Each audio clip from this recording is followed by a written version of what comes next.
नमस्कार, आप देख रहे हैं एनकेबी न्यूज छत्तीसगढ़ और मैं हूं आपके साथ पूजा जायसवाल। तो चलते हैं खबरों की ओर।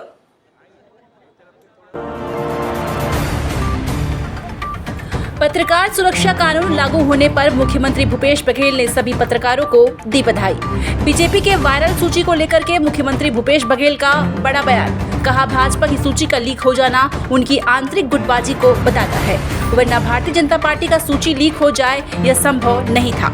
महादेव ऐप मामले को लेकर के मुख्यमंत्री भूपेश बघेल ने कहा, उन्होंने कहा केंद्र सरकार पर कटाक्ष करते हुए कहा कि छत्तीसगढ़ सरकार मामले में पहले से की कार्रवाई कर रही थी, बीच में केंद्र सरकार आ गई। उन्होंने सवाल उठाया कि केंद्र सरकार इसको बंद क्यों नहीं करती।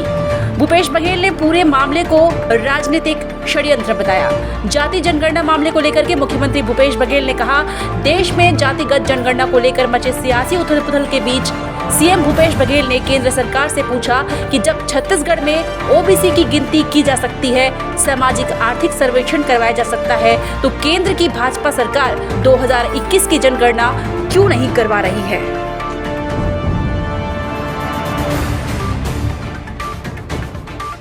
तो शासन ने राशि स्वीकृत की और नगर निगम के द्वारा ये कार्रवाई की जा रही है। लगभग 1 करोड़ की राशि से इसका निर्माण होगा।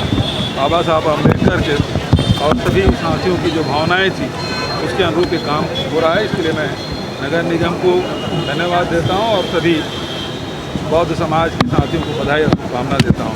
पत्रकारों को भी बधाई। पत्रकार सुरक्षा कानून लागू हो गया है, इसके लिए आप सबको बधाई।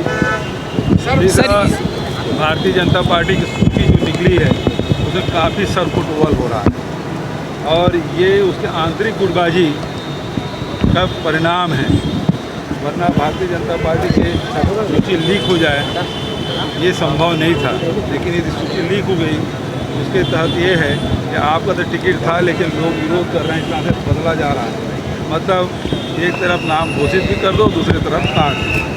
ये षड्यंत्र भारतीय जनता पार्टी जो आंतरिक जो कला है सामने आया। सर, ये होनी चाहिए, उसको उसके घर में उनको नोटिस देना चाहिए, उनको बुलाना चाहिए और उसमें कार्रवाई हो, निष्पक्ष कार्रवाई हो। हम लोग तो कार्रवाई कर रहे थे, लेकिन बीच में ये लोग आए और उसके बाद कार्रवाई करने की सबसे पहली बात तो महादेव ऐप को केंद्र सरकार बंद कब कर रही है, पहला सवाल तो ये है। और उसकी निष्पक्ष जांच क्यों नहीं हो, क्योंकि राजनीतिक द्वेष बस कार्रवाई की जा रही है, तो वो कब करेंगे।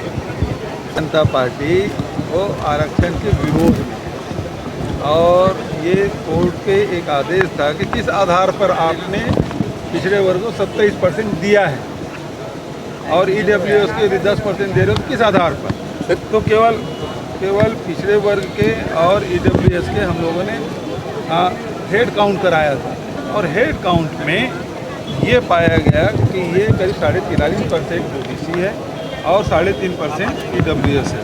उसके आधार पर आरक्षण दिया गया है। इसमें क्या भारतीय जनता पार्टी ये नहीं मानती कि यहाँ छत्तीसगढ़ में ओबीसी 43% से अधिक नहीं है? यदि नहीं मानते तो कराए, जनगणना क्यों नहीं करा रहे हैं? बस भारतीय जनता पार्टी जो सवाल उठा रहे हैं उससे मेरा सवाल है कि 2021 की जनगणना क्यों नहीं हो रहा है, जब यहाँ हम लोग हेड काउंट करा सकते हैं, जब आर्थिक सर्वेक्षण करा सकते हैं और बिहार की सरकार जाति की जनगणना करा सकती है, तो केंद्र सरकार क्यों नहीं करा रही है? सवाल तो इसी बात का है।